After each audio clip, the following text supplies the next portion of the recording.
can afford them. So as a result, they are also not that easily accessible to people with disabilities. So there really is a big space in the middle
A bird, when it flies, doesn't care about its size. And airplanes, even with their weight, can soar across the skies. From STEM to arts to sports, we have traveled far, even though they said we wouldn't make it. Do you know who we are? मेरी काया के भेद कुछ अलग से हैं, ना है गलत ना है सही, कुदरत के इस इंतजाम का मैं हूँ खास तुम नहीं, मिल भी जाए अगर एक जन्म और फिर जी लूंगा मैं उसे 100 बार। आसमां के पार, आसमां के पार, आसमां के पार, आसमां के पार, आसमां के पार, आसमां के पार, आसमां के पार, आसमां के पार। Everyone is blessed, each differently than the rest, but we all have the zest to live life to the fullest. No matter our ability, we all can breathe in life in ways people can't imagine, though obstacles are rife. We may not have voices, but we are not unheard. Yes, we may seem trapped, but we are freer than birds. You may say we're cursed, but we're miracles in disguise. And you may try to put us down, but we will always rise. कुछ सपने बुने आँखों ने, कुछ अपने चुने राहों ने, कुछ हसरतें बढ़ने लगी, कुछ चाहते जगने लगी, मंजिलें रह गई खुद ब खुद पीछे और हम मुड़ चले आसमां के पार, आसमां के पार, आसमां के पार, आसमां के पार, आसमां के पार, आसमां के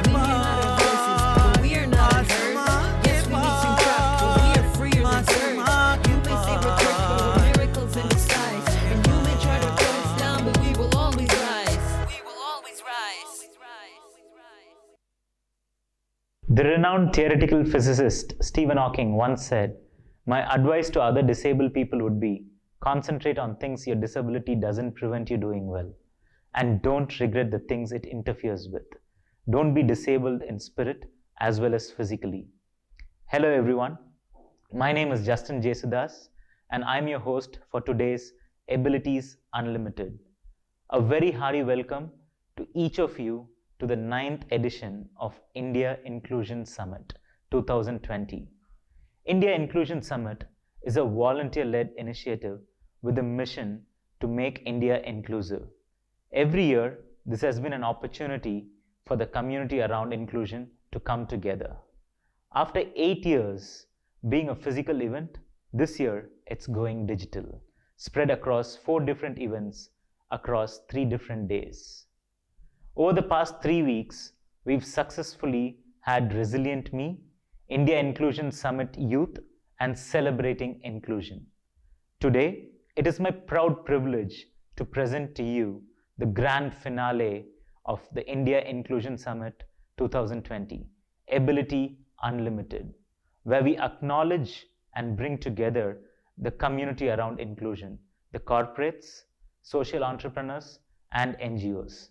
And now it is time for us to kick off the 2020 Ability Unlimited India Inclusion Summit with an inspiring performance by Miracle on Wheels, which is India's first inclusive therapeutic dance theatre promoting abilities of the differently able people, inspiring and transforming their lives by giving dignity, equality, empowerment through dance, theatre, and skill education.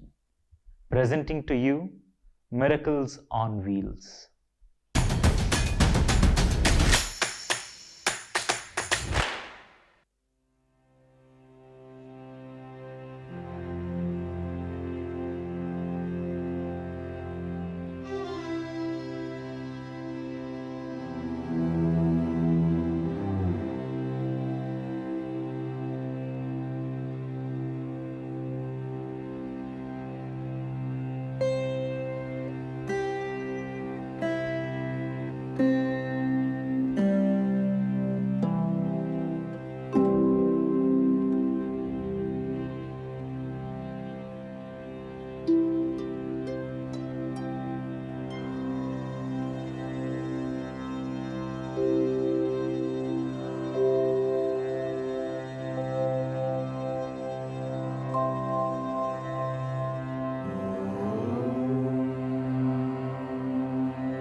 नित्यं ध्यायन्ति योगिनः कामदं मोक्षदं चैव ओंकाराय नमो नमः ओंकाराय नमो नमः ओंकाराय नमो नमः ओंकाराय नमो नमः नमो नमः नमो नमः नमो नमः नमो नमः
We all have ability.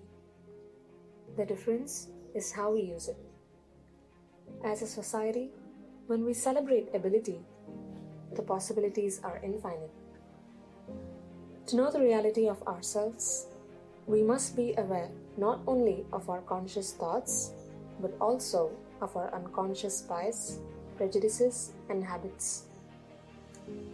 Every now and then, we come across people who break stereotypes and make us realize of our clouded judgments. In 2009, Justin Jesudas met with a car accident that left him paralyzed neck downwards, a condition that anyone would otherwise believe being bedridden and confined to four walls. 10 years on, Justin is an international para-swimming champion with host of gold medals, ranked in top 15 in the 2015 IPC World Swimming Championship Glasgow and in the top 5 at the Para-Asian Games Jakarta. He is also a two-time national shooting champion, an alumnus of the prestigious Global Sports Mentoring Program, a US government sports diplomacy exchange program. He juggles this aspect of his life with a full-time job, and most recently, Justin quit his 2-decade corporate career to work in the disability and social space. Justin is a father of beautiful pair of twins and lives a colorful life.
When a car accident in 2009 left me paralyzed neck downwards, I was staring at two choices: either to crib, complain, and be the victim of the circumstances, or be the hero of my life and script my own story. I chose the latter, and that made all the difference. 10 years on, despite such a severe disability, I now travel around the world by myself, drive a hand-operated car to long distances, do beach surfing, and I'm a certified professional scuba diver, apart from being an elite athlete representing India at international championships and yet doing a full-time job. The first year and a half was a challenge, and as they say, all things are difficult before becoming easy. The first reaction to a situation like this is to ask, why me? I consciously steer away from this attitude because I never asked why me when I had a high-flying career, when I had a promotion, or when I bought a car. So why ask now? The hope and longing to walk again was there despite knowing the prognosis for spinal cord injury is always poor. Fortunately, I had a great family that became the hands and legs I didn't have. After a year and a half, it hit me so hard. There were two startling realizations. One was, why am I still focusing on things I can't control in my body? Why am I not focusing on my ability, which are my head, shoulders, and biceps? The second realization was, being bedridden, I wasn't living my life, and my family wasn't living theirs. They were 24/7 being around me. I decided to work on my strengths. Started working out on my upper arms very religiously. Nothing changed overnight, or over a week, or in a month. But in 3 months, for the very first time, I was able to get from my bed to wheelchair by myself using a transfer board. Until then, I was being lifted by 2 to 3 people. Thereon, I started setting goals and started working towards them. A key milestone in this journey was in 2012 when I decided I will get to driving again no matter what. At that time, it sounded crazy with no control in my lower body and fingers not working. If at all I drive, I would have to use my shoulders and manipulate my non performing assets like my palm and fingers. I got involved in researching and designing the adaptation for my car. If only you put your mind completely onto something and work towards it passionately, you'll be surprised with the results. I have now driven close to 100,000 kilometers, including long drives over 700 kilometers at a stretch. The tables started turning really now, and in a pleasant reversal of roles, I started taking my family out for shopping, outings, vacations, and from being completely dependent, we became interdependent. For me, it was a liberation of sorts. When I began to realize that I was getting functionally independent, I took to sports. In the beginning, it was only for fitness, and swimming was an obvious but scary choice. Obvious as water takes care of the weight, keeps my body temperature at check, but scary because of the risk of drowning. I wasn't trained to swim before my accident. No finger control to hold on something was risky. I still remember the first day at the swimming pool. The lifeguards were perplexed, totally apprehensive. With a little persuasion there, I was in the pool, but with a floater. That was the condition the lifeguards put in. Of course, the floater did its job. The courage I rubbed onto the lifeguards to remove the floater shaped the competitive swimming journey that I had after that. Thereon, what seemed like eternity to go from one end to another end of the pool, from there on I picked up and started doing 2 kilometers every day in 3 months' time. And that put the pathway for me to become an elite athlete. YouTube was my coach. I had no professional coach because they were not willing to train a 34-year-old person. And two, they didn't understand what a neck downwards paralysis would be. From there on, there was no turning back. Goals at state and nationals, qualifying for all international championships, and then for the World Championship, finishing in the top 15, at the Asian Games representing India and finishing in the top 5. I also picked up rifle shooting. The US government invited me for the foreign exchange diplomacy program. It all came along the way. If you ask me how I did all this, I didn't miss a day's training. Every day when I wake up, I had two choices.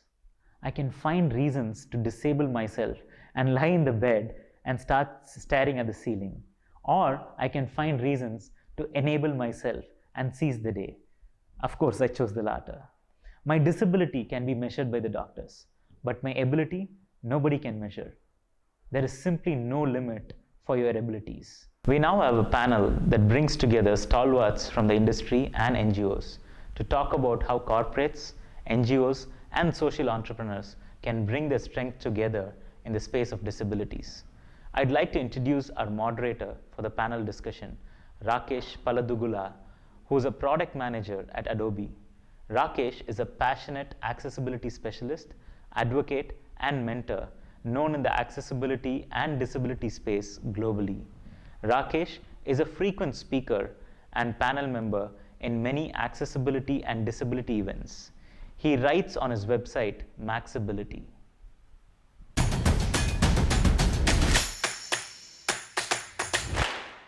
Thank you, Justin, for the warm introduction. We have truly inspiring and engaging panelists waiting to share their views today. Let me introduce them.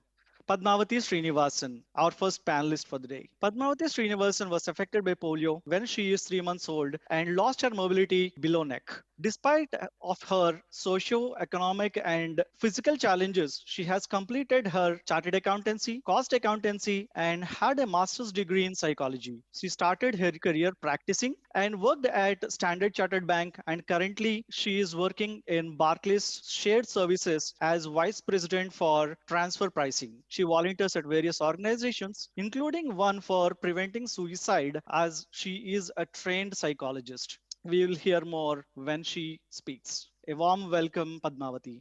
Pradna Pratik Kaul.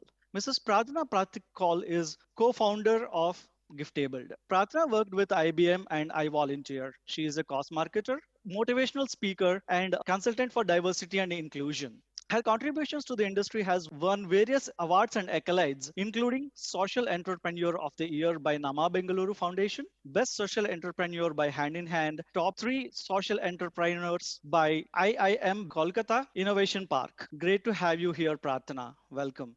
Harish. Harish Hande is a social entrepreneur. He co-founded Selco India in 1995 after holding a PhD in energy engineering from the University of Massachusetts Lowell. Later, he became the CEO of Selco Foundation in 2014. Harish won various awards, including the Ashoka Fellow in 2008, Max Essay in 2011, and the trustees of University of Massachusetts had awarded him the Doctorate of Humane Letters in 2011. It's our privilege to have you here, Harish. A warm welcome to you. We will be taking a few questions at the end of this session, and please send them across to us. Our email address is indiainclusionsummit@gmail.com. So we will start our panel discussion. The first question I have is to Padmavati. Hi, Padma. One of the barriers for persons with physical challenges is infrastructure or office premises. With the new normal work from home, I believe there is no infrastructure barriers as we are working from home in our own space. Do you have any inputs or thoughts on this? Thank you, Rakesh, and thank everyone for this opportunity. See, my thoughts on this would be, Rakesh, that yes, with the new normal and the world has become virtual, it has opened lots of doors for people like us, and definitely that's a very positive thing. But at the same time, working from home is causing quite a few of issues which I can share from my personal experience also. The first thing that I would like to say, the infrastructure setup that we have in office, like a proper chair and a proper table, which is like, there are tables which come with height adjustable things, which is not possible to be installed at home. So, and because of that, we are getting a physical discomforts which is causing a lot of problems. So that is one thing that is causing an issue. And the second thing is the long hours of work, like, as everyone who are in the corporate world would agree, the line between work and home has become very thin, and that, where work stops, where home starts is becoming a questionable thing these days. So because of that, you continue to sit for a long period of time. You don't take breaks, where in office you would just like to go for a coffee and then take a walk, have conversations, etc. So those physical discomforts are definitely causing an issue. So which I think whether everyone can replicate an office environment at home is something uh, that is a very questionable thing, because I know a few colleagues of mine who live in a very small house, who are not even able to put a proper chair and table in their home. So these are difficulties, but something that maybe corporates can think about and come up with some kind of a solution to make even a work environment more user friendly for people who are differently abled. And the second thing is on the mental thing, like, for mental, in terms of work stress and not meeting people and talking to colleagues, sharing things, is also kind of causing some issues, because we are by nature, we are, humans are bound to uh, be more comfortable when we meet people, talk people, etc.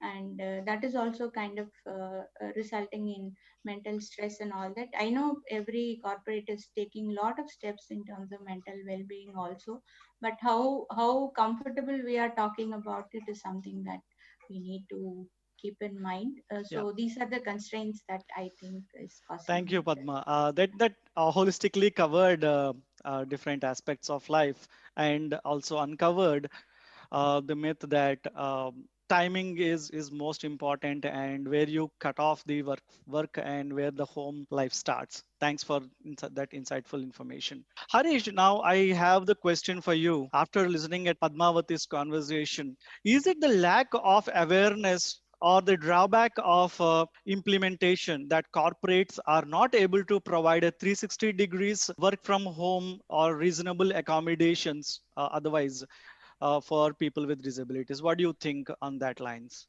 Thanks, Rakesh, and thanks, Padma, for putting that perspective in place. More so, Rakesh, I'll also challenge, I'll put another challenge. See, again, work from home is a luxury for men. What happens to the lot of blacksmith blowers or silk weavers or sewing machine and if you look at the 45% of the population that is poor, who do their livelihoods basic of physical labor, or you can't talk to a farmer and say we are going to work from home, or a street vendor can work from home, or a silk weaver, or a person who is done working on sewing machine. There are a lot of people who are challenged today, who are brilliant, intellectually extremely brilliant. I mean, may not have the complete physical abilities that typical human beings have, but there are hardly any facilities for them, and it's been a disaster in many ways for that population. So I think we need to be more inclusive in our thought process in terms of our innovations. We should be inclusive in our way we look at the even the rest 40% of the population that is underserved in many ways. And I think we need to the and I type of products or type of opportunities today. Yes, the people who, if there is a education and the corporates who are doing it, that means you're going to always believe that such people can only work for them, and I create a certain facility in my office. How do I now inspire people to be innovators, to be entrepreneurs? Why can't they start their own corporates? Why can't they start innovating? Where are the opportunities that we are creating for them? I think that's where our push is towards, are we truly creating an ecosystem that is inclusive for any person to come and innovate, incubate, and start their own corporate? I think that's where we need to, a society that starts stopping, and I see in the rural and the semi-rural areas, the opportunities are much more dismal. And how can we change it? By thinking more inclusively. It's not about processes, but also how we change the thinking process to be a little more inclusive in that innovations to happen. And rather than romantically looking at, I'm going to help people, nobody wants any help. How do we create an ecosystem where people all help themselves? So removing that romantic that we are charity and all that is, but thinking more inclusively is where the society needs to change. Right? That's wonderful way of putting, Harish. I really like the way you narrated. The inclusive thought process is something which has to be inculcated in the organizations and the people who work in the organizations.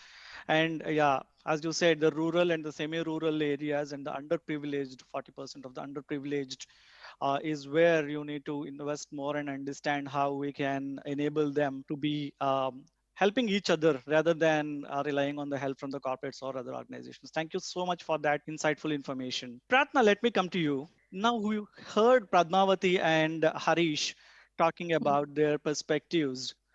Do you think organizations like Giftable can come closer to bridge that gap which the organization and the people organizations are currently doing, and where people with disabilities will be able to use their fullest potential? I'm sure there is a gap that has to be filled in. Hmm. Um, do you think the organizations like Giftable can bridge that? Certainly, Rakesh, and that's a very valid question. In fact, I would say pandemic has taught us to think in different way. Especially, I remember when COVID lockdown started, we were among those first few organizations. We completely moved to virtual within 2 weeks' time. We didn't even wait, like I was not sure how long will it take. But you won't believe, within last couple of months we were able to have around 3000 volunteers sign up from different corporates, just to volunteer their time. We could have a digital library set up where we now have thousands of stories that could be heard by visually impaired across the world.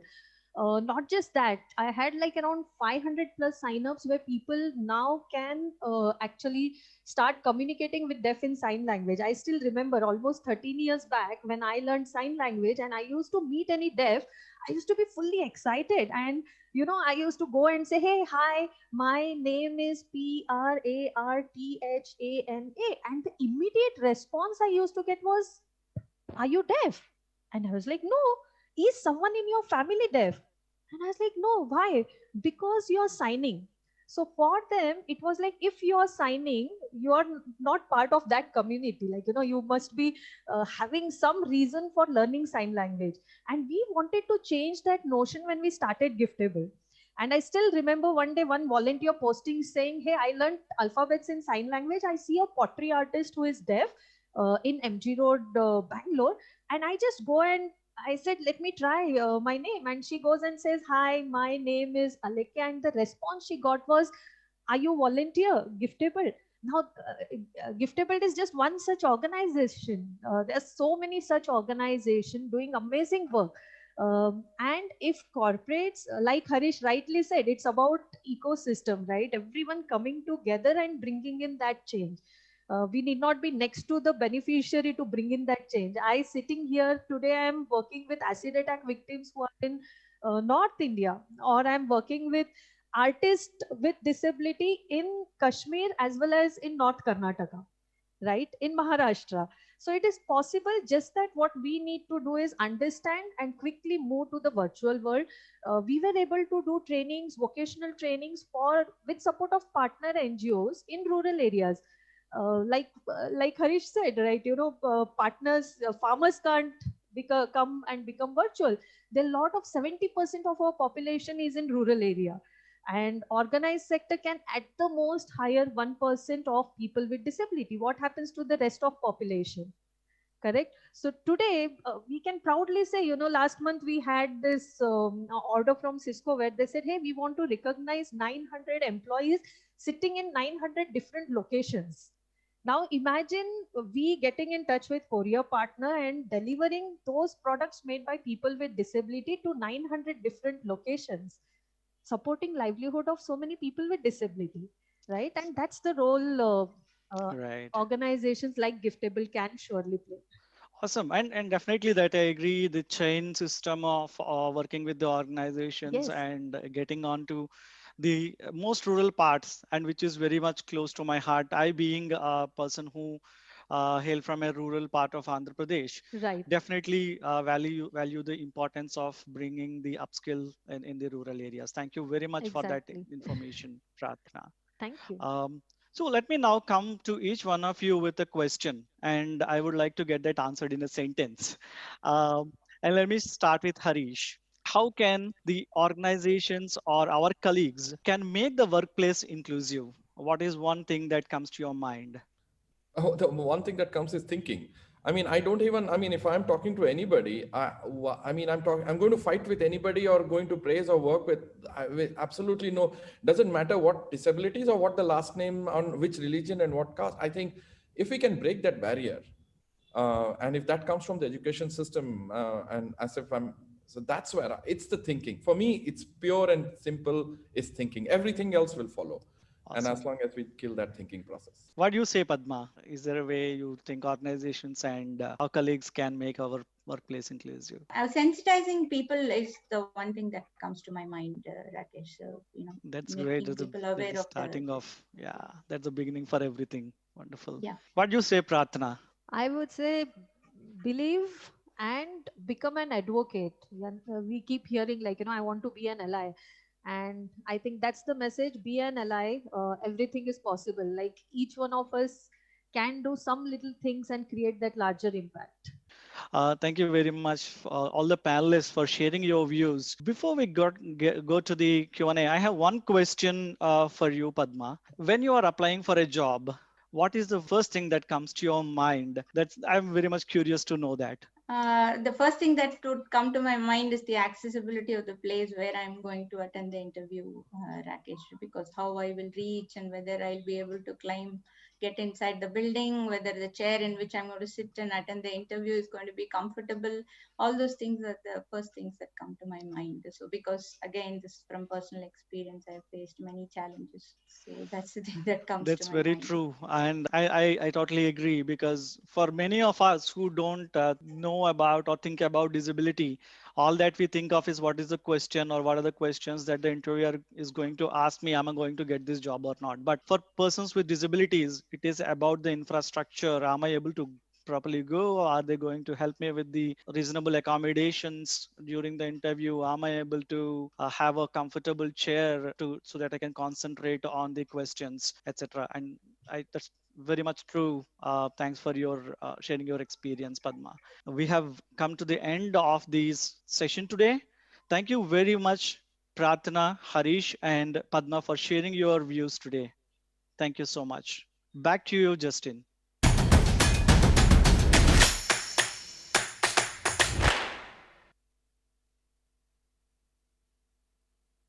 Thank you, Rakesh, Harish, Pratna, and Padmavati. Now, I want to introduce you to a new member of the IIS family. He is indeed one of our true spokespersons for inclusion. Hi, hello. My name is Inclu.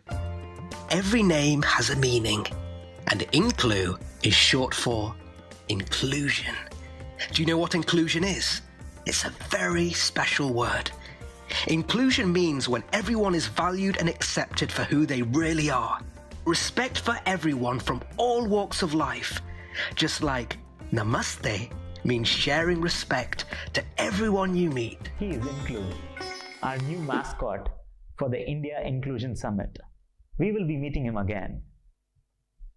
It is now time for a small quiz where 10 winners have the opportunity to win IIS 2020 t-shirts. To join the quiz, you have to either click on the link below the video or scan the QR code that is displayed. Let me repeat this again. I would want all of you to join us on this quiz where you can win IIS 2020 t-shirts. And all you have to do to join the quiz is to click on the link below the video or scan the QR code that is displayed. Hurry, let us test your inclusion mojo. And while you're acing the quiz, we want to take you through a special initiative that India Inclusion Foundation had been driving to offer a platform for our young social innovators in the space of inclusion. And to talk about that, we have one of the architects and guru for this initiative, Anshu Gupta. Anshu needs a little introduction. Popularly known as the clothing man, Anshu, who started as a freelance journalist, left a corporate job in 1998 and founded Gunj with a mission to making clothing a matter of concern and to bring it among the list of subjects for development sector. An Ashoka Fellow and Global Ambassador, Anshu is creating a mass movement for recycling and reuse of tons of waste material by channelizing it from the cities to villages as a resource for rural development. I now invite Anshu to take us through the India Inclusion Fellow Program.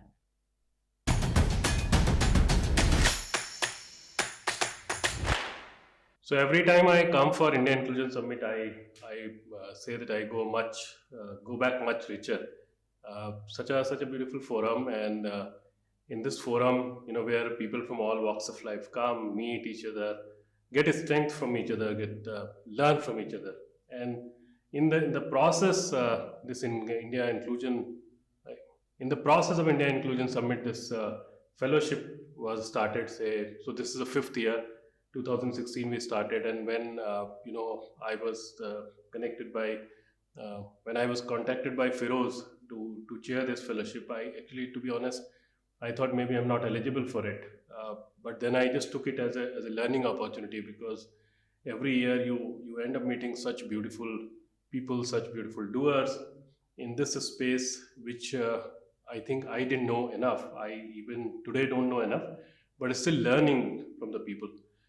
2016 we started. The whole idea was that we choose the doers as fellows in this particular domain. in any case, we do not have enough people. We need many more people, many more organization, because a large part of the disability is still very hidden.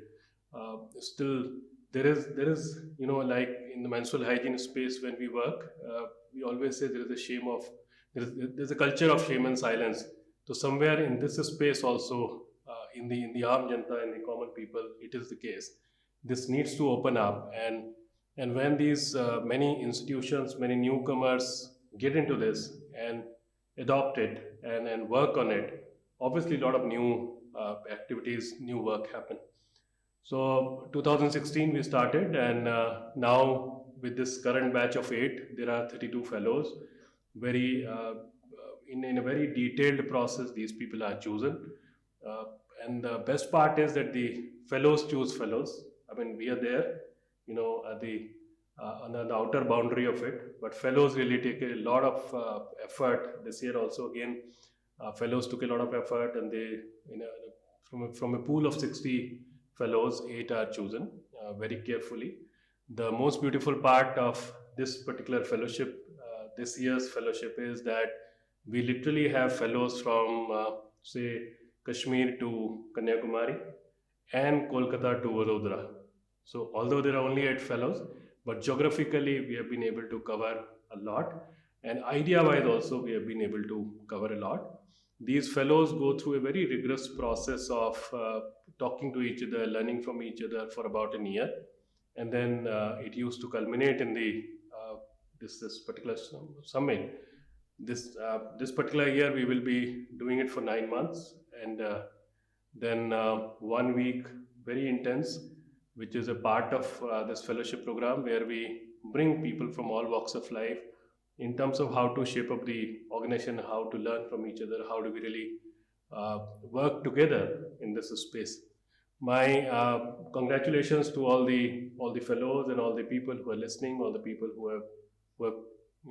are attending this annual event, annual a few days of learning, annual meeting, or whatever we want to say, which we all look forward to. All the best. Thank you very much.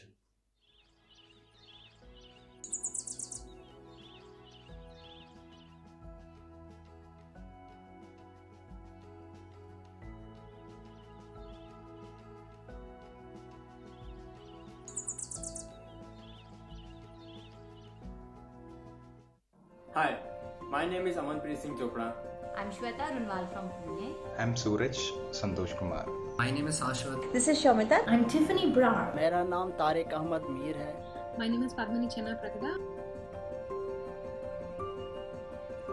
In our country, out of the total population of the deaf, only 1% have access to quality education.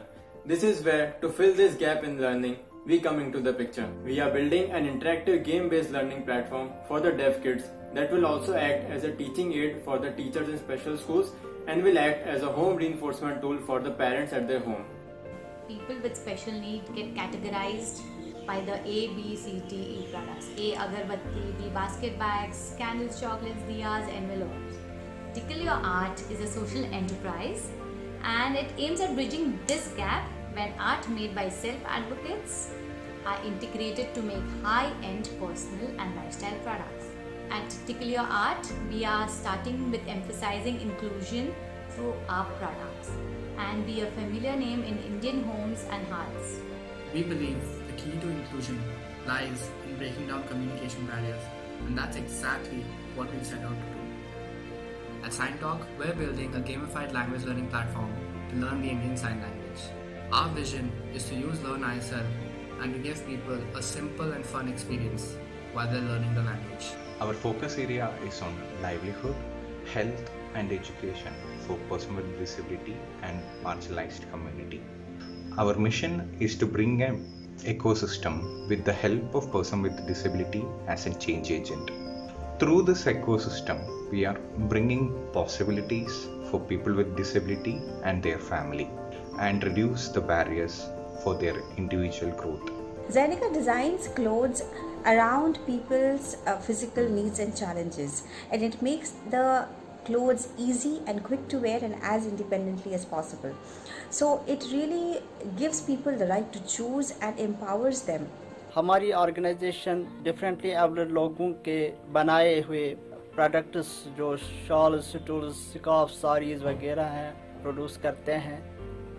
हमारी organisation बनाने का मकसद ये था कि विकलांग लोगों को सोसाइटी में बराबर का हिस्सा नहीं मिलता था और जब वो कोई काम करते थे बीच में उनका जो मिडल मैन होता था वो उसकी ज़्यादा पैसा खा रहा था। तो उस चीज़ को ख़त्म करने के लिए हमने डायरेक्ट उनके प्रोडक्ट को मार्केट तक लाने की कोशिश की है।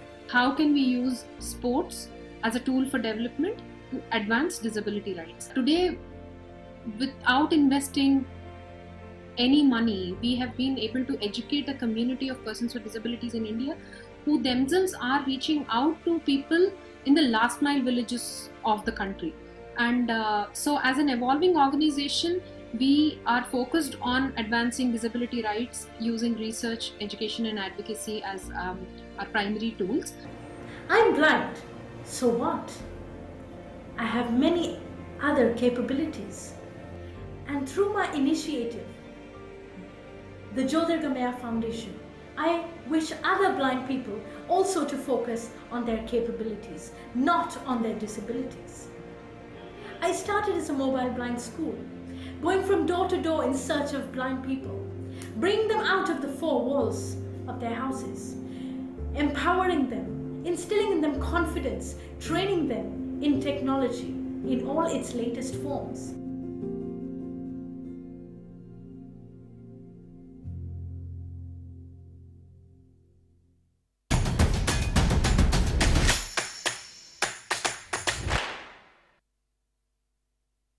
Thank you, Anshu, and congratulations to all our Inclusion Fellows. We wish you more power to drive change and keep your spirits high. A truly inclusive India and world needs more people like you. Meanwhile, we have Miracle on Wheels back again for you.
सहस्रस्य भवेत्युगपदुत्थिता यदि भाससदृशी सा स्यात् भासस्तस्य महात्मनः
That would have surely kept everyone's spirits high.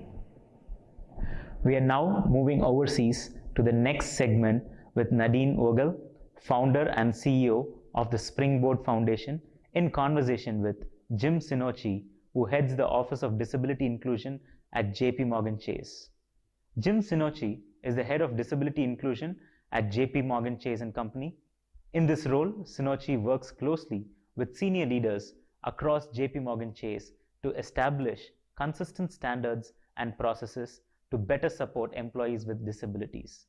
He's an ex-IBMer with expertise in management, marketing and communication, media relations, employee engagement, crisis communications, diversity, and disability inclusion. Nadine O. Vogel is the CEO of Springboard Global Enterprises, which is home to Springboard Consulting, Disability Mama, the WIP Group, and the Springboard Foundation, which is an affiliated charity. Springboard Consulting works with corporations around the world to mainstream people with disabilities in the global workforce, workplace, and marketplace. They also produce the world-renowned Disability Matters Conference and Awards Gala.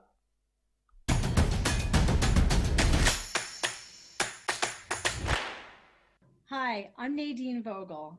I'm CEO of Springboard Global Enterprises. Springboard works with corporations all around the world to mainstream people with disabilities in the workforce, the workplace, and the marketplace. I am really excited to be here with all of you today, and even more so about the person that I'm going to be sharing the stage with. Jim? Hi, how are you? I'm Jim Sinocci from JP Morgan Chase, and I'm head of disability inclusion worldwide. Thank you. So I'd like to start off, Jim, by asking you a question. How do you think companies could become employers of choice for people with disabilities? Obviously, that doesn't happen overnight. There's a process. But what would be some guidance you'd like to give companies? Well, it has to be a deliberate decision.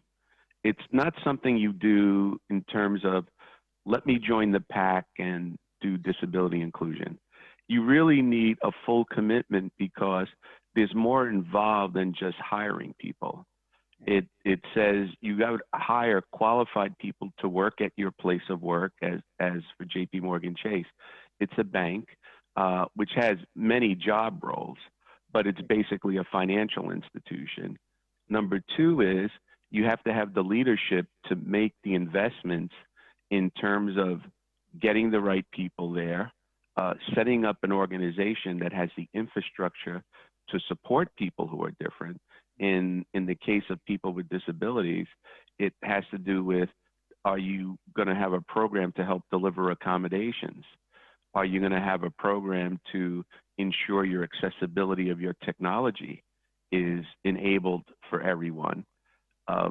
Finally, do you have a plan for assimilation of these folks who are joining your company and making sure that they can avail themselves of all you have to offer in terms of work and career growth and how to get there?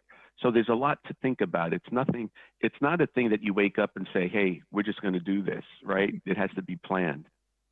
Absolutely. It's about organizational readiness.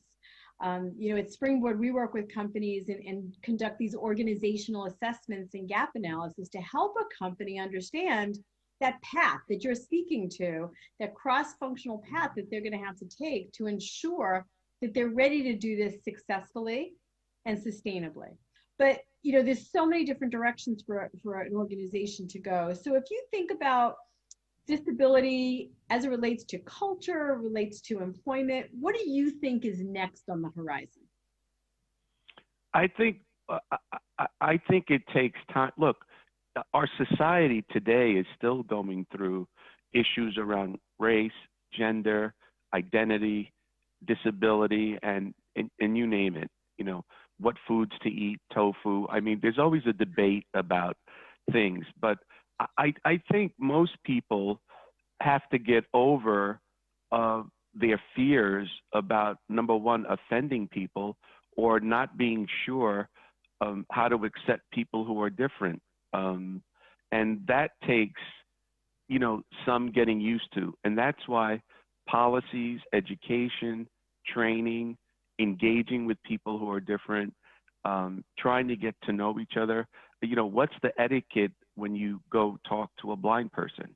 Right. What's the etiquette when you try to speak with a deaf person who maybe reads lips or doesn't? Do you have the technology to enable that? Do you have captioning in your organization? And so, it can be a seamless process to be able to hire people with disabilities, but it also takes some work on the foundational side of the business to say, I'm going to admit that you have to deliver accommodations to people with various abilities. If you're deaf, you need a certain kind of accommodation, such as captioning or interpreters. If you're mobility impaired, you may need automatic doors in a building or ramps or elevators. If you have blind clientele, you want to make sure your elevators have Braille as appropriate, or training on how to approach a blind person to give them assistance. So, I'm not going to say it's a natural fit, but it can be done with etiquette, politeness, compassion, and being eager to embrace a model that is inclusive. Absolutely. It's about respect, right? It's about respect for individuals and respect for difference. When we talk about accommodations or reasonable adjustments, my older daughter has significant disabilities, but actually does not require accommodations in the workplace. Yet, because of the way she looks, assumptions are made about the fact that she would. And so again, I think it comes back to what you were saying is, ask questions, be respectful, have the etiquette. I always say we're people first. The disability may be a big part of who we are, but it should not define us. It's just a piece of. And I think that if folks understand that, that'll go a long way. When we think about leaders, I find that organizations have an imagination, a visual of what a leader looks like, right? I'm not sure that everyone's thinking about people with disabilities as leaders. We tend to focus on entry-level positions, part-time positions. How do we bring them in? And now, like you said earlier, it's a process. We're not going to get there overnight. But I wonder if you could just speak a little bit to how we can imagine people with disabilities in leadership positions as we go through this journey. I think that's a great question. I've thought about it quite a bit. I sit in a wheelchair every day. I've done it for 30 years. I would like to walk again and be my old healthy self. I'm still healthy. I just can't walk around. But the point is, as disabled people, we have to understand who we are and how we look or represent ourselves to other people. The disabled population also has a responsibility to bridge that gap or bridge the bond between us and the able-bodied population in order to get them to acknowledge us as, number one, knowledgeable about what we do. And we too have to have poise in terms of being leaders or trying to get to a leadership position. How do we position ourselves to have people think of us as a leader? How does anybody get assessed? Able-bodied, a woman, or a Black, a Hispanic, or anybody, figure out how they could be a leader in an organization. I will attest to the fact that the process is the same in all our minds in terms of knowledge of a certain topic. How do you relate to other people? How do you gain confidence of someone else to take your advice or decision to go forward? How do you get people to follow you? Right. It's another point that even able-bodied have to deal with. In the military, you get a rank. You're a lieutenant, a sergeant, a captain, a general. Whoa, that person has status, so he must know more than we do, and we've got to lead. It's the same thing in business. If you're a manager, an executive, a managing director, a vice president, a chairman, you're a leader, but people follow you because of what you help the business accomplish, what you help people accomplish. So it's almost an illusion in terms of our bodies, representing leadership, but it's really all in our minds, how we think about ourselves on each other. Do you care about people? Do you look out for other people's goodwill? Those are some of the attributes of a leader. Let's say you have the business acumen, but what do you have on the people side, on the relationship side? So people with disabilities have to learn to carry themselves that way as well. And I think we're more similar than different, but our humanity does two things. It either brings us together or it'll keep us apart. And we see that on so many levels. I think so. Ability, right? I look forward to having more conversations.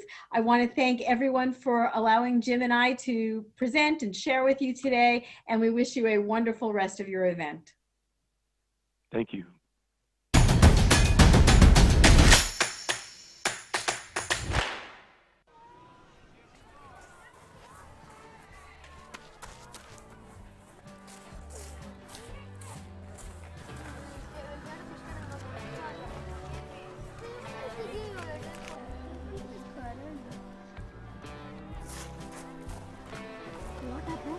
Ayush, who did this to you?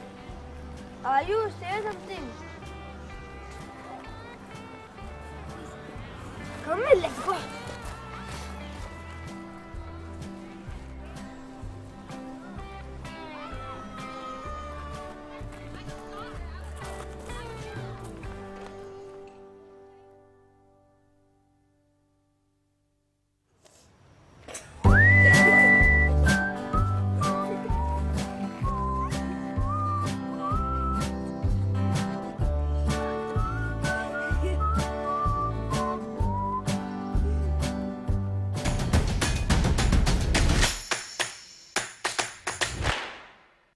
Thank you, Jim and Nadine, for your thoughts on how driving inclusion at workplace. As a quadriplegic myself, I absolutely appreciate Jim's insights to creating inclusion and workplace equity. I'm sure a lot of corporates would have benefited from Jim's valuable insights. We now move on to the next segment to hear about technology for inclusion, for which I introduce Dr. Sujata Srinivasan.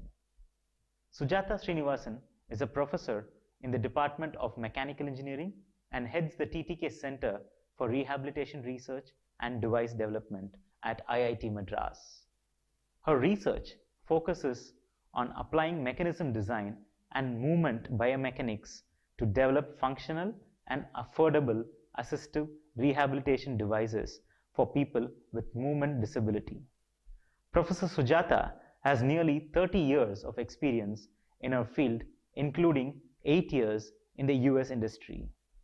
She's a 1992 alumna of IIT Madras and joined its faculty in 2008.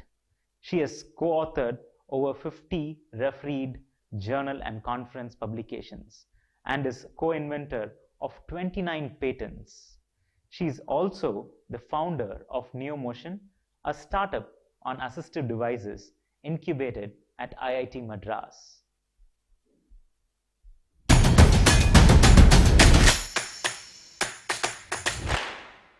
Thank you, Justin, for the nice introduction.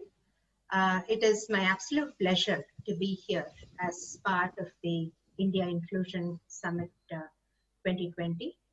And my thanks to my friend Feroz for this opportunity. R2D2 stands for Rehabilitation Research and Device Development. So I head that center at IIT Madras. And today I'd like to share with you the work that we are doing on technology for inclusion. If you look at the landscape of assistive devices in India and abroad, on the one hand, you have very primitive technologies, but they're very low cost. And that's typically what is available to most people in India. At the other end of the spectrum, you have very high-tech devices. Many of them have not even made the transition from the lab to the market. And even if they are available, they are extremely expensive. And very few people can afford them. So as a result, they are also not that easily accessible to people with disabilities. So there really is a big space in the middle, many challenges where we can try to create more functional devices which are still affordable. And that is the space that we work in. Even when you have the right technology, even when you have the appropriate assistive device, there are challenges to making an impact.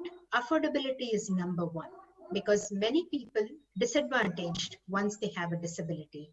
And so the economics of the device play a large part in whether they're able to get one. Awareness is also lacking. Many people don't know what is the right kind of assistive device for them, how to get it fit properly so that they can make the most of it. So these are challenges in awareness. Access. How do you make these assistive devices available to everyone who needs them? That's another challenge. And ultimately, acceptance of the device by the user is absolutely essential for them to be able to make the most of it and for them to become contributing members of society. And here in this slide, I use eyeglasses, because we tend to forget that eyeglasses are also an assistive device. And yet they are so accepted, they're easy to access by and large. And, nobody would say a one size fits all for eyeglasses. We know that it has to be customized to us. So there are lots of aspects of fitting eyeglasses that actually apply to all assistive devices. And as far as acceptance, eyeglasses are considered a style statement, not just an assistive device. So how do we do this with all assistive devices? To address affordability at R2D2, we use what is known as the grid collaboration model. We have 4 pillars of this model. G stands for the grant, which either comes from government or private CSR funding, or foundations which fund the research that we do, and they have a genuine interest to create social impact. R is the nodal research institution like ours, where we are focused on development, scientific, with a scientific basis, with a focus on the function, not the bottom line. And I stands for industry partners. They could be established industries which are willing to work with us, or it could be a startup. Again, they have an incentive to work in this model because a lot of their R&D costs are covered by the grant giving agency and the research institution's resources. D stands for the dissemination partners, who are critical across the entire development cycle. They provide us the feedback from the early stages of the device development to ensure that the final product that we come up with is something that the users really want. These are also partners who will help us reach out to users after the device is developed to ensure market penetration. Our first success story with the grid model has been the IIS standing wheelchair. For the development of IIS, the Wellcome Trust provided the grant. Phoenix Medical Systems in Chennai was our industry partner, and R2D2 brought all these partners together. For dissemination, we had individual users, rehab centers, hospitals like CMC Vellore, the Association for People with Disabilities, Spinal Foundation, Amar Seva Sangam, a number of partners, dissemination partners, who helped with the development of this device. I'll now play a video of IIS, which will tell you a little bit more about how the device works. So IIS is a wheelchair with an integrated standing mechanism. It was developed to address the problems associated with prolonged sitting for wheelchair users. After about 5 years of development, it was launched last November, in November 2019, with our industry partner, Phoenix Medical Systems. And it's a wheelchair that enables the person to shift from the sitting to the standing position by themselves with their own effort without any external support. It enables them to be more functional, and it's also suitable for outdoor use and on uneven terrains. So the idea is to improve not just the functionality, but also the psychological aspect, the benefits of standing, provide those to wheelchair users. One of the most moving moments, the usage of Arise, was during the launch when we played the national anthem, and the Arise wheelchair users were also able to stand for the national anthem. And it was very emotional for them as well, and for all of us, because for many of them, it was the first time they were able to stand for the national anthem after their injury, some of them after many years. Typically, when we think of a wheelchair, we think one size fits all. But just like the eyeglasses I mentioned, that is so not true. So we have a startup from our lab incubated at IIT Madras called NeoMotion that has addressed this problem. So they have created these two products, NeoFly and NeoBolt. NeoFly is a fully personalized wheelchair that is prescribed after taking into account the person's health, lifestyle, and needs, environment. And NeoBolt is a very unique add-on that it's a motorized add-on that converts this wheelchair into an outdoor mobility device. So it eliminates the need to transfer to another device in order to go outdoors. And I let the video speak for itself. मेरा 2011 में दोस्त के कंधे पर से गिरने के कारण मेरा शरीर पैरालिसिस हो गया था। इस व्हीलचेयर प्रयोग करने के बाद आसानी से हम कहीं भी जा सकते हैं, आ सकते हैं। हम लगभग 1 साल से काम कर रहे हैं इस प्रोजेक्ट पे। It's the best India-designed wheelchair that I've sat on in 27 years. पहले हम व्हीलचेयर से हम जो मैराथन करते थे उसमें बहुत ज़्यादा समय लगता था। इस व्हीलचेयर के प्रयोग करने के बाद टाइमिंग है वो बहुत कम हो गया है। एक गाड़ी आती है जो कि इस व्हीलचेयर में आसानी से हम सेट कर सकते हैं और गाड़ी सेट करने के बाद हम आसानी से बाहर जा सकते हैं, कम स्पेस में जा सकते हैं और कहीं भी पार्किंग कर सकते हैं और समय का बचत हो सकता है, क्योंकि अगर हम ओनली व्हीलचेयर यूज करते हैं तो हमारी समय ज़्यादा लग सकता है। बट वो गाड़ी जब सेट करने के बाद आसानी से हम जा सकते हैं एक स्थान से दूसरे स्थान, और जो कि उसमें पूरा स्ट्रॉन्ग है, मजबूत है, गाँव में चला सकते हैं। अगर गड्ढे ऊंचे नीचे हैं तो आसानी से चला सकते हैं। अभी हमको कोई डर नहीं है, हम कहीं भी जा सकते हैं। This was also developed using the grid model. For this project, we had funding from the government, from the Imprint India program. Subsequently, we've had CSR funding from HDFC and now the Tata Group. Again, you know, the development and the success of this product really depends on our dissemination partners, the involvement of the users from the early stages of development. User-centric design is the first step towards acceptance. When users are involved in the design, the designers have a better idea of what they really want. And through that, we are able to build products that make the users feel good about using the product. When it looks good, when it's of good quality, when it is functional, then it enables better access to education, to employment, to societal participation. And when users see that their needs are being met, the chances of acceptance are so much greater. And that is what we need to aim for. Empowerment comes from the acceptance of the device, so that you reduce the stigma that's associated with using the device and instead focus on how it enables the user to be a productive member of society. So that is the vision of R2D2.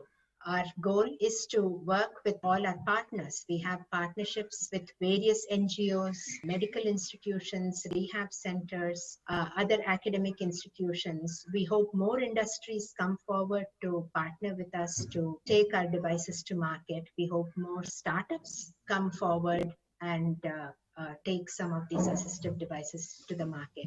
And we are very grateful for all the support we have received in the form of grants from various sources for whom the impact has been what mattered. And we are very grateful to all of them for enabling us to do our work. And with these partnerships, we really hope to change the assistive device landscape in India to enable inclusion through technology. Thank you for your time.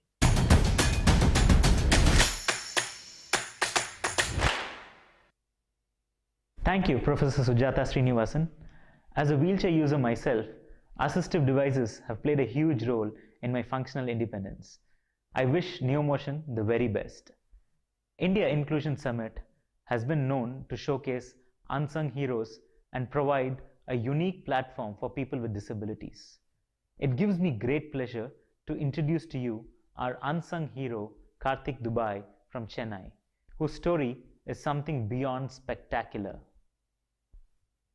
20-year-old Karthik Kumar can sing in Tamil, Hindi, Malayalam, Punjabi, Marathi, Telugu, English and Arabic, play keyboards, guitar and tabla, and has committed over 2,000 songs to memory. What makes these accomplishments more remarkable is the fact that he is autistic. Despite the disorder, having restricted his communication skills, comprehension, and social interaction with the outside world, it has not affected his passion for music.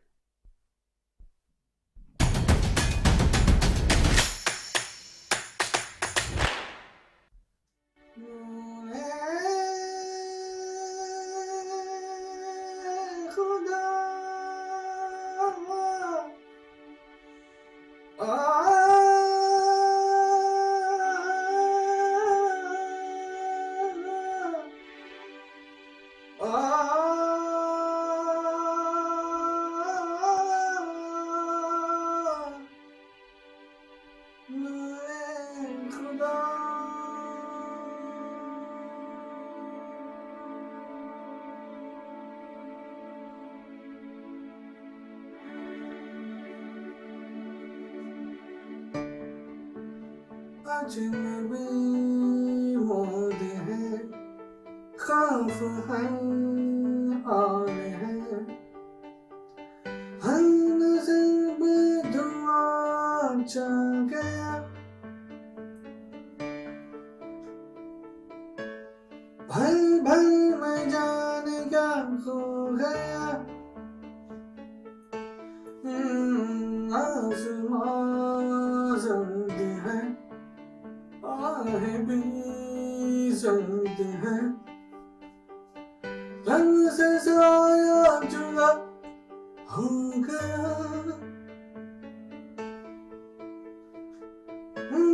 भल भल में जाने क्या हो गया, सांस रुक से गई, जिस्म चिर सा गया, तुझे ख्वाबों के मंज़र पे तेरा जहां चल दिया, नूरे खुदा तुमको छुपा है हमें पता, नूरे खुदा क्यों ना हमसे नज़रे मिला,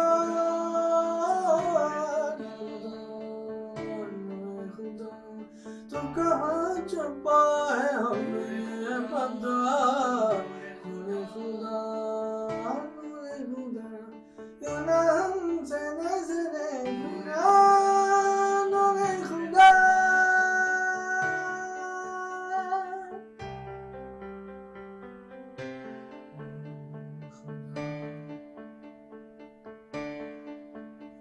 हो नज़र कदम फरमाही दे, आदि नदरम हो जगाही दे,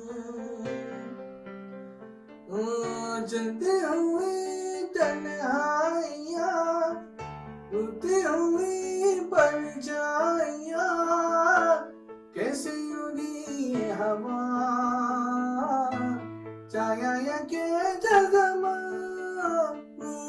जम सी गई, वक्त थम सा गया, टूटे ख्वाबों के मंज़र पे तेरा जहां जल दिया, नूरे खुदा तू कहाँ छुपा है हमें पता, नूरे खुदा क्यों ना हमसे नज़रे मिला, नूरे खुदा। खुदा नूरे खुदा आज कभी तो नूरे खुदा नूरे खुदा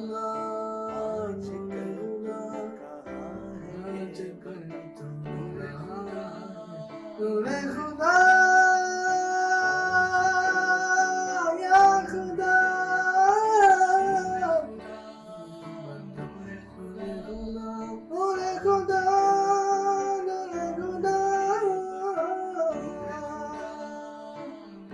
नूरे खुदा नूरे खुदा क्या ये सच्ची दुनिया हमसे खुदा नूरे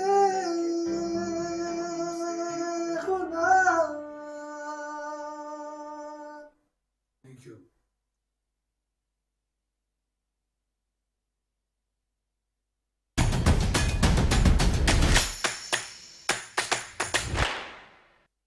Thank you, Karthik, for those melodious songs, and looking forward to seeing you spreading more joy to others. Now, we have something which all of you had been waiting for, the winners for the quiz. For those of you who are curious about the answers, the answer for the first question is 85%. Only 15% of disabilities are visible, of which only 2% concern people in wheelchairs. For the second question, dyslexia was the disability for the child in Tare Zameen Par. Do you know that Thomas Edison, the famous inventor, had dyslexia? Edison's inventions include the electric light bulb and the motion picture. So was Tom Cruise, the famous actor.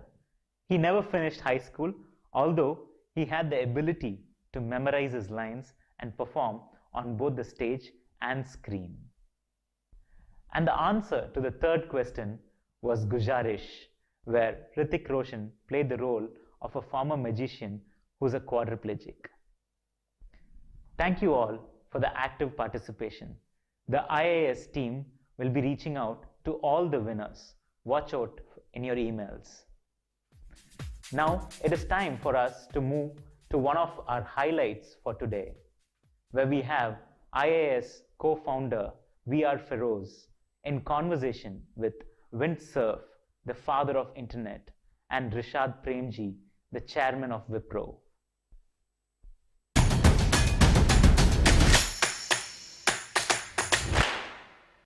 Hello, everybody.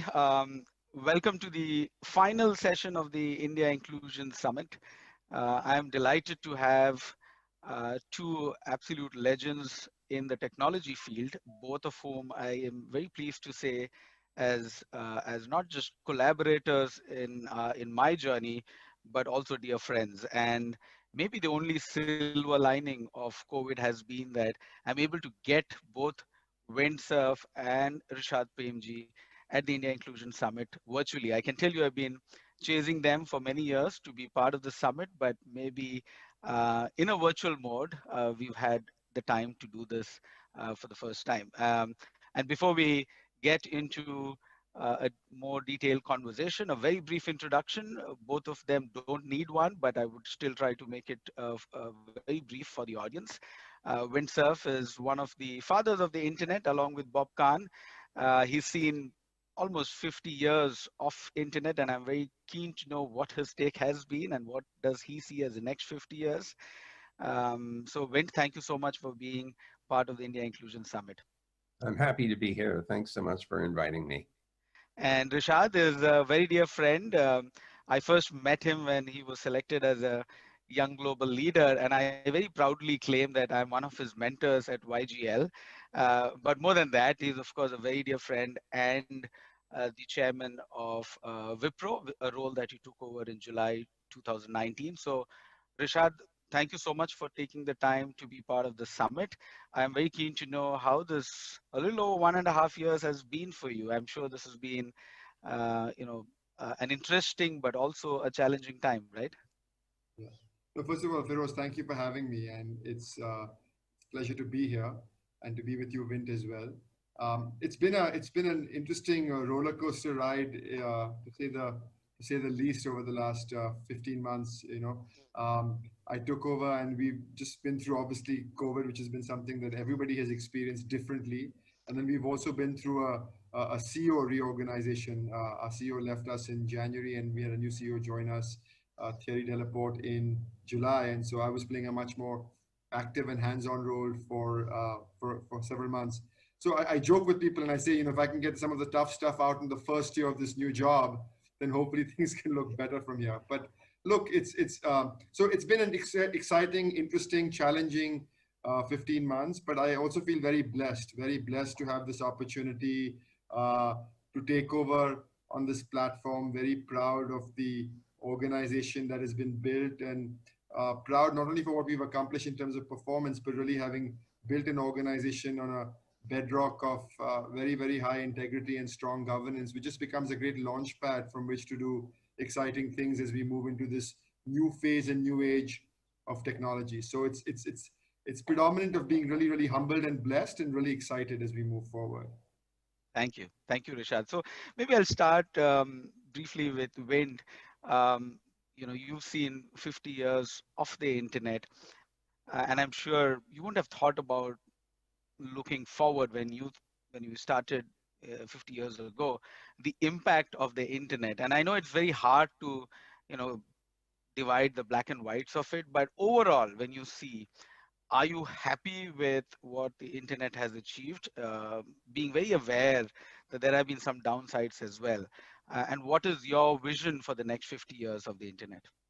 Well, first of all, I'm not sure that I could project 50 years ahead, although I appreciate the framing of the question, because I'll be dead by the time 50 years elapsed. So if I'm wrong, I won't be embarrassed because I won't be around to suffer the consequences. I will say, though, that even though we could not have predicted in detail everything that has happened in the course of Internet's evolution, I will argue that it's unquestionably true that computing power is incredibly enabling, and we've seen that power get more and more, grow more and more over time. Moore's law has been supplanted now by multiple cores instead of increased clock speed, but capacity has gone up in every dimension, and of course, because computing has become less and less expensive, per unit of computing power, we put computers everywhere now. And so we hear the Internet of Things is a common expression. And over time, I think computing and networking will penetrate into every bit of our daily lives, if it has not already. Now, for half the world's population, direct access and use of the Internet is still out of reach, something that I care a great deal about. I'm sure that over the next 50 years, this kind of capability will be available to everyone readily at reasonable cost, sustainably and safely, which does raise some interesting questions about safety, which we might come to in a later part of our conversation. So the 50% that doesn't have access will have access. Everyone's access will increase in speed, almost certainly, and in availability. When we see things like Starlink coming from SpaceX with the 24,000 satellite plan, it will be almost impossible to escape access to the internet after that system is up and running. So I anticipate increased use of the computer and communication technology space for virtually everything, seeing as that I would say that there are no limits to software. This is sort of an unexplored but infinite frontier. You can essentially do anything that you can figure out how to program. And so I see that as a sort of an unlimited opportunity for creativity and invention. And indeed, that's what we're seeing. So 50 years from now, we will still have people inventing new applications and new uses for computers and communication. I just don't know what they are yet. Probably 50 years from now, we may actually be well on our way to exploring the solar system a lot more deeply than we have been able to so far, including people going to the planets as opposed to just robotic instruments. But I want to jump quickly to the topic of disability, and when you have a personal association with the topic. And again, I'm very keen to know, there are a lot of statistics which shows that COVID has disproportionately affected people with disabilities, and of course the marginalized community overall. But I wanted to hear, what's your personal association with disability, and how do you see technology playing a very important role in kind of making it a much more level playing ground for the marginalized communities? So first of all, I was born 6 weeks premature in 1943, and so we guessed that they put me in an oxygen tank because my lungs were not fully developed. And it's assumed that the impact of being in an oxygen environment, high oxygen environment, initiated a sensory neural nerve loss in my hearing, which over time has lost about 1 dB per year. I started wearing hearing aids when I was 13, and the hearing aids have gotten better at about the same rate my hearing has gotten worse, so I've managed to stay more or less flat. But it certainly helped make me a lot more empathetic for people who have long-term disabilities, or even short-term ones. And if you break your leg and you're in a wheelchair for 6 weeks, you begin to appreciate what it's like if you had to be in that wheelchair for the rest of your life, as opposed to a finite amount of time. Everyone has experienced some disability, if only short term. It's like flying in an airplane and landing and your ears are all stuffed up, and you begin to see what it's like to be deaf or hard of hearing. So I've been very lucky that technology has allowed me to participate in the hearing world in a more or less normal way. My wife has a much more dramatic story to tell. She was born with normal hearing, but when she was 3 years old, she caught spinal meningitis, which it produced a really, really high temperature, like 105 or 106 degrees Fahrenheit. And it destroyed the ciliary hairs inside of her cochlea, which are the means by which sound is transduced into neural pulses, and the brain recognizes that as sound. So for 50 years, she was profoundly deaf. She had to lip read. She didn't learn how to sign. She raised a family, went to college, got her degrees, went to work in an entirely silent world. And then at age 53 in 1996, she discovered cochlear implants by going out on the net, which was very satisfying for me, and doing some surgery. And discovered that the Johns Hopkins University in Baltimore had specialists who could do cochlear implants. So she went up to be tested, and they said, yes, your auditory nerve is still okay. It's just that the little ciliary hairs aren't there. We could do an implant, which they did, and it was absolutely dramatic. It's a 45-minute outpatient operation. She came back to the hospital after a couple of weeks after the surgery, and they turned on the speech processor, which is a little thing about the size of a mobile. And within 20 minutes of programming it, she picked up the phone and called me. Now, you have to understand, we've been married for 30 years and had not been able to use the phone. And so this was a very dramatic moment. The conversation wasn't all that deep, but it was very powerful thing. By the time I got home, I discovered that I couldn't get her off the phone. She was a 53-year-old teenager. Any calls that came in were fine, including, people calling to sell, products and services. Now, at the time, I was the senior VP of engineering at MCI. And so AT&T called her to see if she would like to switch her phone service to AT&T. And so she picked up the phone and said, oh, hello, where are you? And the person said, I'm in Bangalore. And she said, oh, well, that's fascinating. Tell me a little bit more about. So half an hour goes by, and this poor person says, well, now you're going to switch, aren't you? And she says, no, my husband works for MCI, but thanks for calling. And she hangs up the phone. That it gets better. Then she decided that because she had been deaf all those years, that there were words that she hadn't heard that she should hear to know how they were pronounced. So she decided to get recorded books for the blind. So she calls the library on the phone and she says, hi, can I sign up for recorded books? And they said, sure, no problem, name, address, phone number. They said, now you're blind, aren't you? And she says, no, I'm deaf. And there's this long pause while they're trying to figure out how's that going to work. She listened to 500 books on tape, and now she's good at recognizing accents and recognizing when people mispronounce words. She also went after an FM transmitter, so when she goes to a lecture, she hangs the little FM transmitter around the neck of the speaker, and she can pick that up 150 feet away. She has patch cords for plugging into the movie thing on the airplane, so all she hears is the movie and not the screaming kid that's next door. I mean, she's invested heavily in all kinds of assistive technology. These same discussions, same kinds of stories could be told for other kinds of assistive technology. And as you look towards the future, you can imagine ocular implants, you can imagine spinal implants to recover sensory neural and motor neural function. So I am excited about the kinds of things that we can do with nerves and electronics.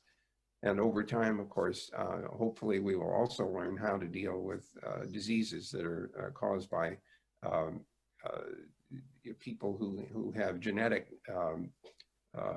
malformations, I guess is the right word. Yeah. So I am anticipating that technology will play an enormous role in assisting people to cope with daily life. And over time, I watched that technology improve.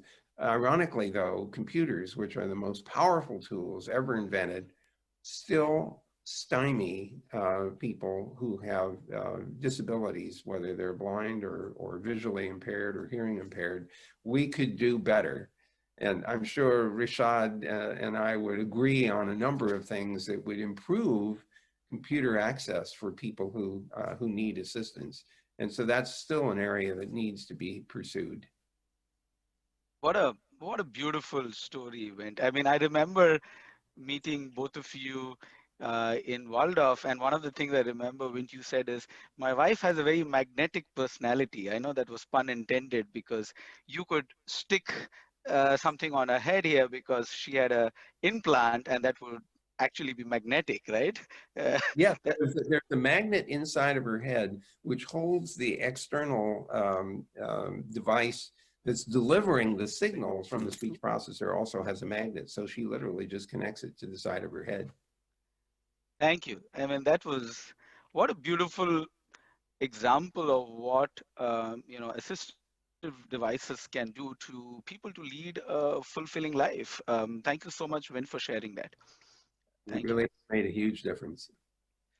Rishad, do you want to share something about, I know Wipro has contributed to so many different areas. Any final message for the audience at the India Inclusion Summit? This is obviously a platform where we want to celebrate people's differences.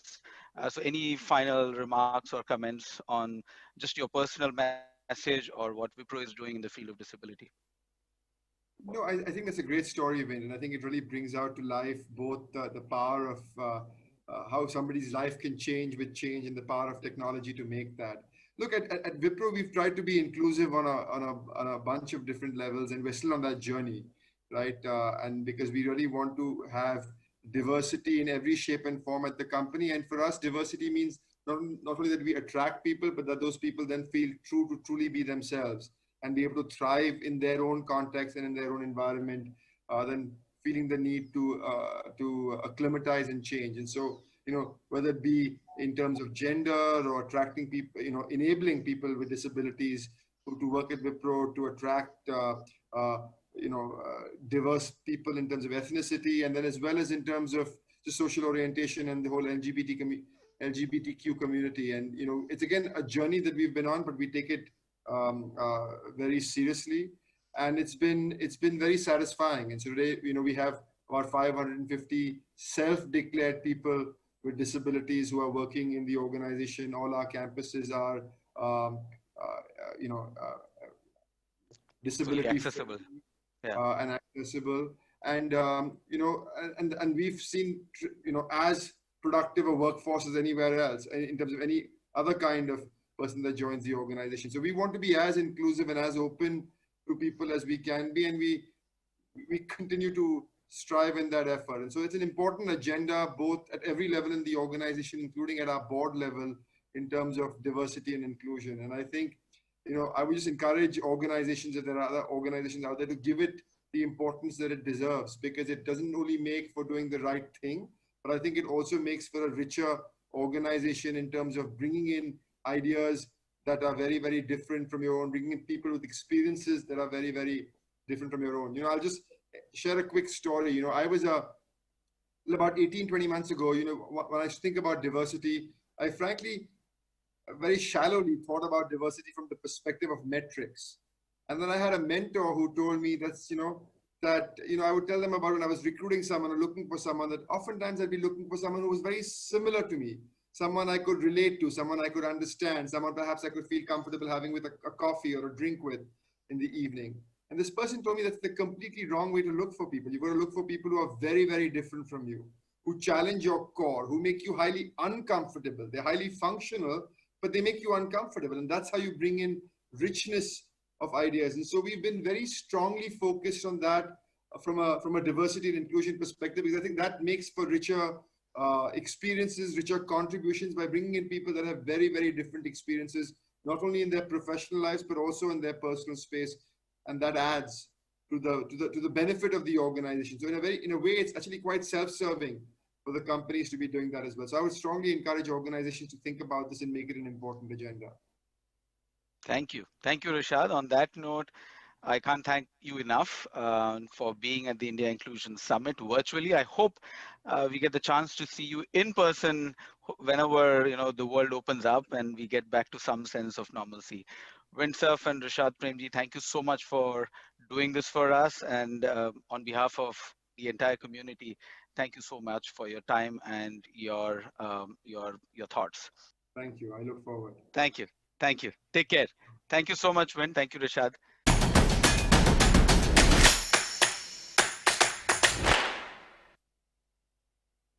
Thanks, Rashad and Win, for being champions of inclusion.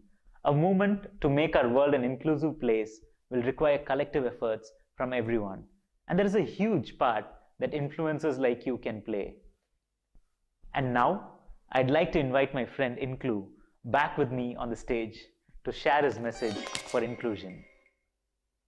I dream that we live in a truly inclusive world where everyone can have fun, feel safe, and be happy. It's a big job, but if we all work together, it can come true. Will you join me in my journey of making India and the world inclusive? Thank you, Inclu, once again. With that, we are coming to an end of today's event, Ability Unlimited, and also to India Inclusion Summit 2020. I'd like to thank all of you for joining us today and for other IIS 2020 events and programs like the Resilient Me, IIS Youth, Celebration of Inclusion, the Art for Inclusion, and the Inclusion Fellowship. We'd also like to thank the people with disability, the caregivers, the speakers and performers, and the larger community for inclusion, which includes corporates, NGOs, social entrepreneurs, policymakers, and all the others for joining hand in propelling this movement towards an inclusive India. Special thanks to our legions of volunteers who had made India Inclusion Summit 2020 possible in a challenging year to accelerate the movement towards inclusion. I'm Justin Jesudas. On behalf of India Inclusion Summit, I wish everybody goodbye, au revoir, kudafis, aloha, adios, and namaste. See you in 2021.